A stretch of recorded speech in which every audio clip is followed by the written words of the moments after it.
AITA for refusing to meet my mom after she went no contact with me for over a decade. So, a little background. I'm 35 male, and my parents divorced when I was 17. My dad struggled with alcohol and drug addiction, and my mom eventually left him, which I totally understood and supported. Living with him was impossible. He wasn't violent but verbally abusive, and he spent all our money on his habits. That was the last straw for my mom. After the divorce, my dad spiraled.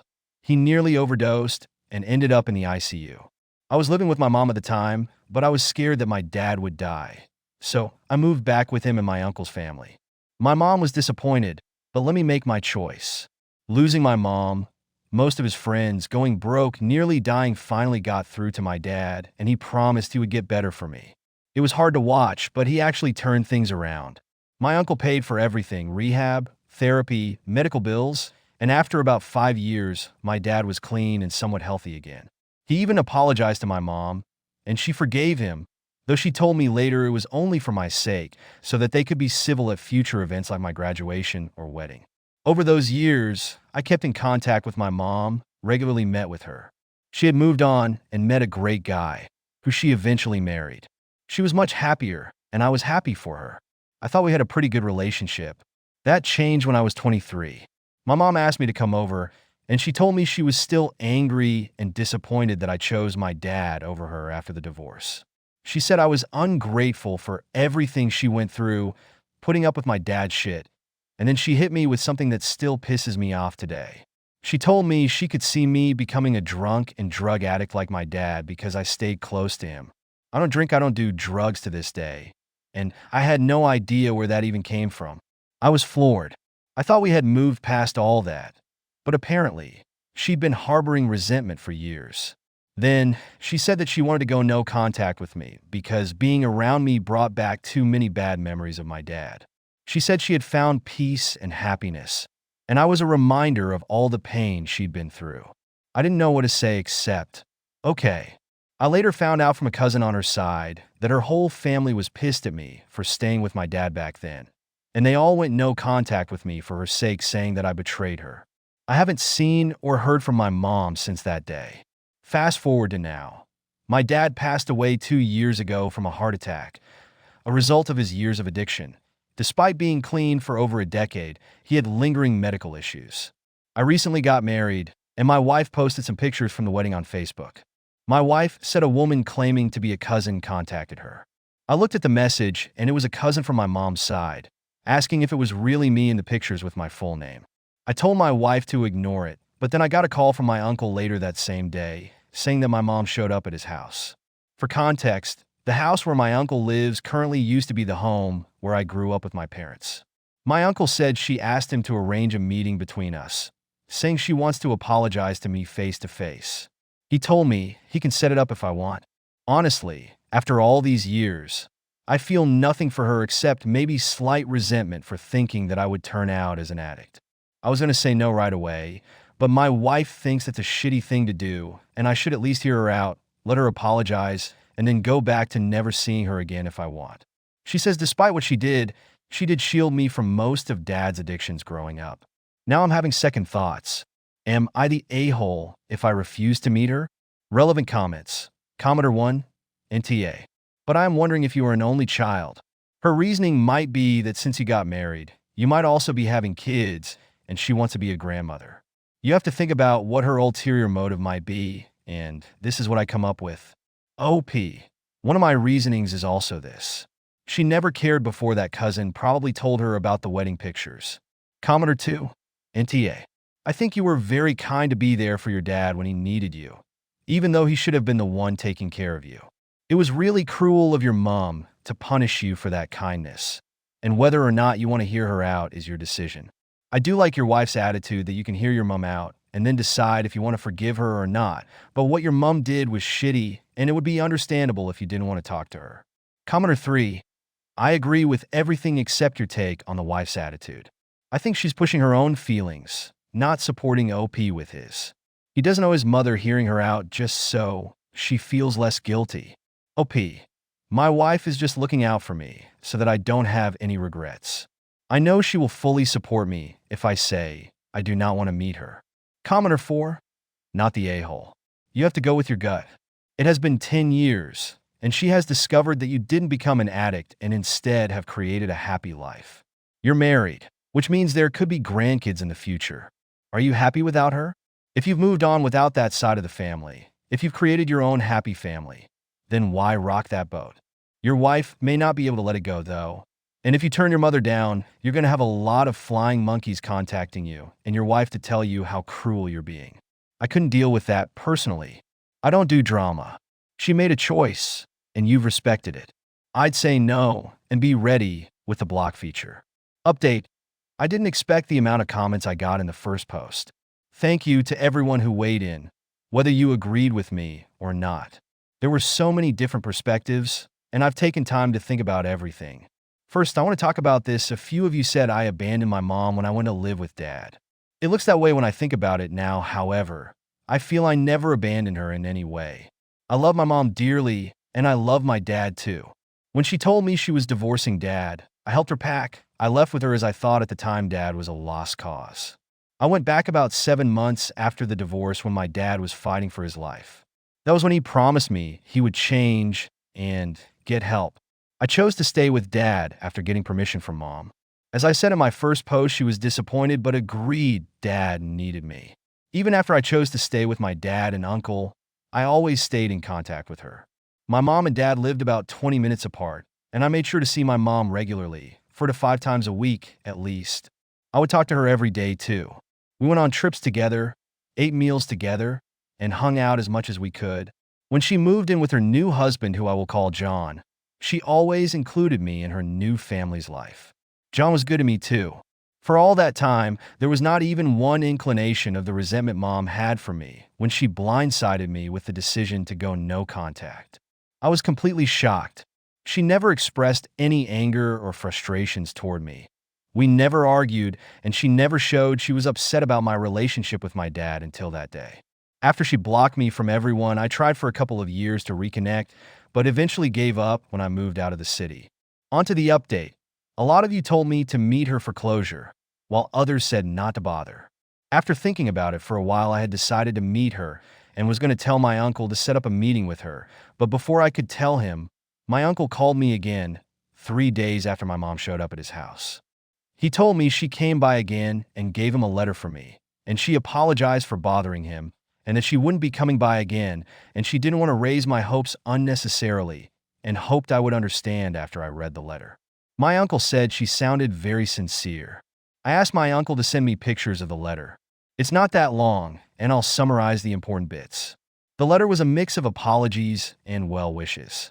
She wrote she was sorry for how she treated me back then, especially for saying I'd turn out like my dad. She said she was going through some relationship issues with John, and then seeing Dad getting better made her feel bitter because Dad never tried for her. She thought her second marriage was failing, and everyone around her was happy while she was miserable. She said she listened to some bad advice, and she regrets it. She said she regrets taking her anger all on me when she should have gotten help. She said she made up lies to her side of the family so that they side with her. I do not know these lies, as this is what she only wrote. She said she got help a couple of years after she went no contact, but was too ashamed to reach out to me. She saw the wedding pictures and is happy for me, wishing me the best in my life.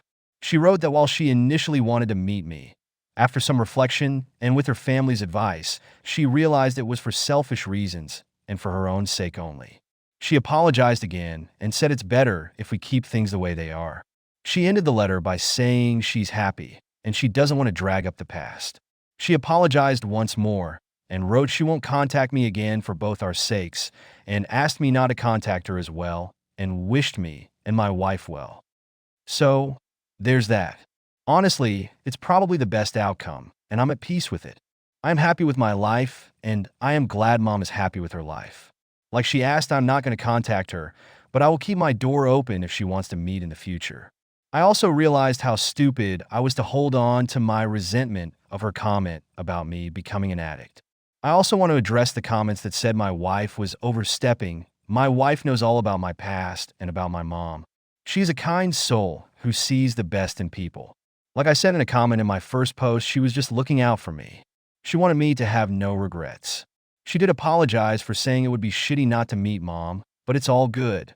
We both know each other's boundaries. We communicate well. Right now, we're planning our honeymoon, and life is good. Thanks for all the supportive messages and comments. I truly appreciate it. Bye. Relevant comments. Commenter 1. The good ending. OP. Yup. I'm happy with this. I'm moving on and not going to think about this anymore. Commenter 2. No, she was just continuing to be selfish because she doesn't want to be uncomfortable. This was the best outcome. Commenter 3. She apologized again and said it's better if we keep things the way they are. She ended the letter by saying she's happy and she doesn't want to drag up the past. She apologizes once more and wrote she won't contact me again for both our sakes and asked me not to contact her as well and wished me and my wife well. Sounds like she's just as self-absorbed as ever. What a trashy woman. Story 2. Am I wrong for siding with my mom when she told my wife she isn't family? My beautiful wife Zoe and I have been married for a year. I have a 10-year-old sister, Liv, who is a very shy, quiet, well-behaved kid. With her parents or super close family friends, she is sassy, funny, outgoing, but around most adults, she is super reserved.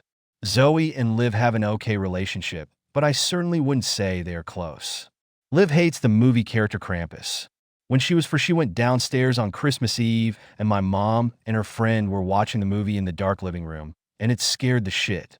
It's not like she is still super scared of it, but she definitely still hates it. We were recently staying with my family while in between places, just for a month, and Zoe found a Halloween mask that looked similar to Krampus at her friend's house and thought it would be hilarious to prank Liv. I really don't think she had bad intentions. She has a mischievous streak, and it was totally something Liv's dad would do.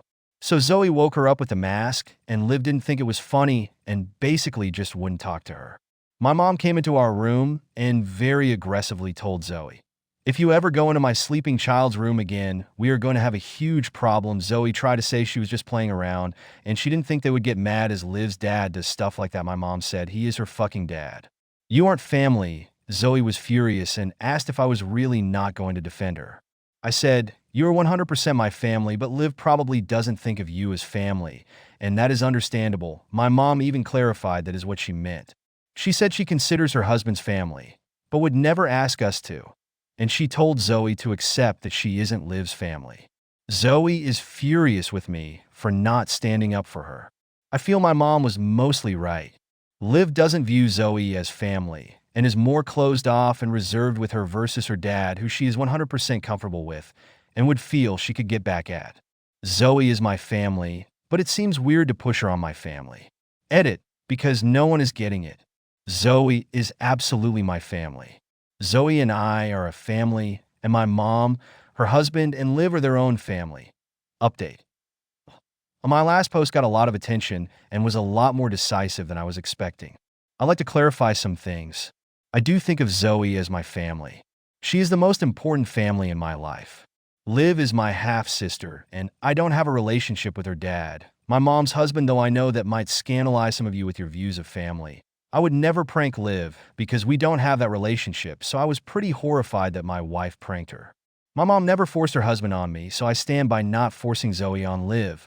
Well, I just wanted to let you all know we are now no contact with my family. So the Krampus prank took place Friday night, and I haven't really been home since due to crazy work hours. I got home and found Zoe hysterical. I've never seen her like that. She was on the verge of a panic attack and couldn't stop crying. My mom's husband came in and in a really mocking voice said, "It's just a prank, bro," like he was trying to be some cool TikTok kid. While I was gone, my mom told Zoe they were going out to dinner with Liv. So Zoe was home alone, and my mom's husband and some of their pieces of shit friends staged a break-in. They had ski masks and ropes, and obviously Zoe thought she was going to die. Then Liv popped out giggling like crazy, and Zoe realized what was going on. I don't agree with what Zoe did to Liv, but it is nothing compared to this sadistic shit. I actually hit my stepdad, which is crazy because he's a black belt, and I might regret it in the morning, but I've never been so pissed. I told my mom I would never forgive her. She began screaming about she was in my child's fucking bedroom. She had no right. Blah, blah, blah. I am donné. We got our shit and went to a motel. Honestly, what sucks is my godfather was involved, and I always thought he was a cool dude, but whatever, he picked his side. Screw them comments asterisk vivid farm 6291 asterisk. Well, would it have been a prank if the wife pulled out a gun and shot a few of the people breaking in? I see they wanted to get back at the wife from the first prank, but no one seems to actually know what the hell a prank is. Pranks are supposed to be harmless and funny. Fun for everyone involved. These are like hazing. Neat. Pin 6522 asterisk first. Your wife was wrong, and I don't think anyone is disputing that. And really the only complaint your mom seems to have is that she went in your sister's room, which I agree with. If she had jumped out from behind a door or something, then I would say your wife wasn't wrong.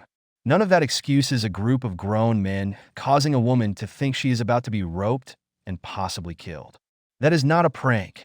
There are so many other actual pranks they could have done if they really felt like they needed to get back at her, but they chose something dark and scummy. The problem your mom has now is she has lost any moral standing she initially had, which is what happens when you stoop lower than the person you're offended by. If she or her idiot husband says anything about you hitting him, you can look them right in the eye and say, "It's just a prank, bro." And then tell them they now have no room to act self-righteous or as if they have any ground to stand on anymore since they chose to retaliate in the way they did. They got back at your wife in a terrible way, so going along with their childish mindset, they're even with your wife and now can no longer hold the prank against her. You, however, have every right to protect your wife from people who have just proven that they are willing to go to the extreme to put her in her place.